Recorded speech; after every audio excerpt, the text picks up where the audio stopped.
Nos quedamos en el mundo de la pediatría. Ya está conectada con nosotros la doctora Euliarte y agradecemos, como siempre, a la Sociedad Argentina de Pediatría, filial Chaco, por este tipo de conexiones que brindan y estrechar estos lazos en esta época del año, doctora Euliarte, para poder hablar de prevención. Hablamos de prevención de enfermedades respiratorias. Buenas tardes, ¿cómo está, doctora? Y gracias por atendernos. Buenas tardes, ¿cómo les va? Bien. Gracias a ustedes por convocarme. Bien, doctora, quiero hacerle una pregunta fundamental y que es más mito que otra cosa. Cuando hablamos de que si el frío enferma o no, ¿qué pasa con los chicos cuando están descalzos adentro de casa? Porque sabemos que hay como una paranoia con los chicos cuando atraviesan estas situaciones. Primera pregunta, ¿el frío en sí enferma o no? No, el frío en sí, como diríamos cambio de temperatura, no. Lo que sucede es que cuando hace frío, nosotros tendemos a estar más encerrados y con menos ventilación en nuestra casa porque no queremos que entre el frío adentro de la casa. Entonces, eso condiciona y además por ahí tenemos adentro de la casa una temperatura y cuando salimos hacemos un cambio de temperatura. Lo que nos enferma son los cambios de temperatura. O hoy, por ejemplo, que es un día soleado con un poco de calor, que de repente mañana o esta tarde viene un viento sur, nos encuentra en la calle no muy abrigado. Eso es lo que nos condiciona, el cambio de temperatura, en realidad lo que nos condiciona, pero no es ni el frío ni el calor, diría, los cambios bruscos de temperatura, el hecho de que estemos más encerrados, el hecho de que estemos con distintas temperaturas afuera que adentro, eso es lo que nos condiciona el cambio, diríamos, el cuerpo no se adapta rápidamente a ese cambio y eso es lo que nos sucede cuando nos enfermamos, diríamos, ¿no?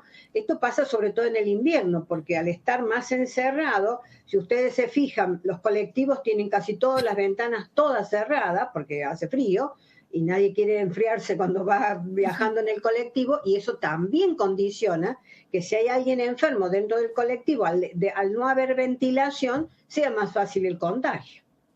Doctora, y algo que estamos viendo en las imágenes, la higiene de manos, que tanto replicamos para cualquier situación de la vida, ¿es verdaderamente importante tenerla como un hábito saludable dentro de la familia? Sí, pero es el primer hábito que tenemos que no dejar diríamos, de incluir en nuestra rutina diaria para todo lo que hacemos, porque esto no es solamente para las infecciones respiratorias, nos protege de las diarreas, nos protege de otras infecciones que pueden depositarse no solamente el lavado de manos, sino en las superficies.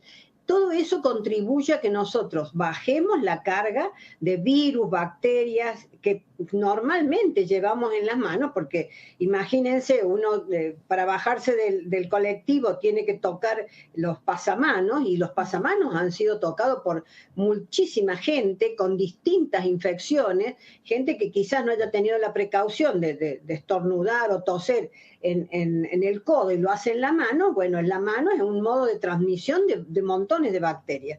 Entonces, si yo no me lavo las manos, yo puedo transmitir en mi casa o en mi trabajo o en donde yo me dirija, puedo transmitir enfermedades a través de las manos. Por lo tanto, el lavado de manos es fundamental para cortar ese proceso en las infecciones tanto bacterianas como virales o por hongos. Doctora, otra cuestión, quiero ir más a lo práctico para que se entienda. Por ejemplo, el fin de semana nos reunimos con la familia, con mamá, con papá, con el abuelo. Hay un bebé pequeño. ¿Alguno de estos integrantes está con síntomas? Llamémosle tos, resfrío, algo de mucosidad. ¿Qué tiene que hacer esa persona para resguardar al grupo? Sobre todo si hablamos bueno, con usted hablamos de pediatría, pero sabemos que las extremas edades, los menores y los mayores son a veces los más riesgosos en cuanto al público etario. Exactamente. Bueno, lo primero que uno tiene que, si uno va a ir a una reunión familiar y hay, diríamos, están los distintos extremos de la vida, el abuelo y el nieto más chiquitito, hay que proteger a sobre todo a ellos, hay que proteger a todo el grupo, pero sobre todo a ellos. Lo primero, el que está enfermo no debería concurrir a una reunión, eso sería lo ideal. Pero bueno, no siempre se puede, entonces lo que tiene que hacer el que está enfermo debería usar un barbijo en los momentos en que no esté comiendo, diríamos, pero casi toda la reunión debería estar con barbijo, mucho lavado de manos y limpiezas de superficies para evitar el contagio, diríamos, con los otros integrantes de la reunión.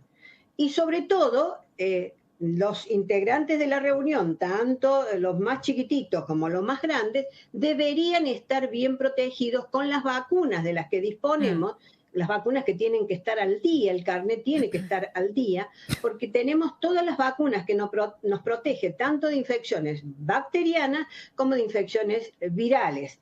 La vacuna de la gripe, al que le corresponda, debe tener la vacuna de la gripe al día, la vacuna para COVID, que ahora se pone una vez por año, salvo que sean pacientes que tengan alteración de las defensas, o las vacunas para el neumococo, para el Haemophilus influenza, que son todas vacunas que nos protegen de las neumonías bacterianas. La vacuna del sarampión, que también nosotros no tenemos sarampión, pero estamos rodeados de países con sarampión, y el sarampión es un virus y produce una neumonía bastante severa, incluso neumonías que se infectan, favorece la introducción de bacterias al pulmón, entonces también produce neumonías bacterianas. O sea, estas serían las vacunas que todos los integrantes de una reunión deberían tenerlas al día. Tenemos un serio problema con las vacunas que no estamos cubriendo como se deberían cubrir de toda la población. Algo nos está pasando que no concurrimos a hacernos las vacunas y tenemos atrasados los carnets de vacunación según el Ministerio de Salud. Por lo tanto, aprovecho la oportunidad para recomendar que por favor pasen por el vacunatorio que tenemos cerca de nuestra casa o en el hospital, los hospitales de acá de la ciudad, para que nos controlen los carnets de vacuna. Las vacunas, recuerden que nos protegen contra un montón de enfermedades, muchas de ellas que tienen que ver con el compromiso del pulmón.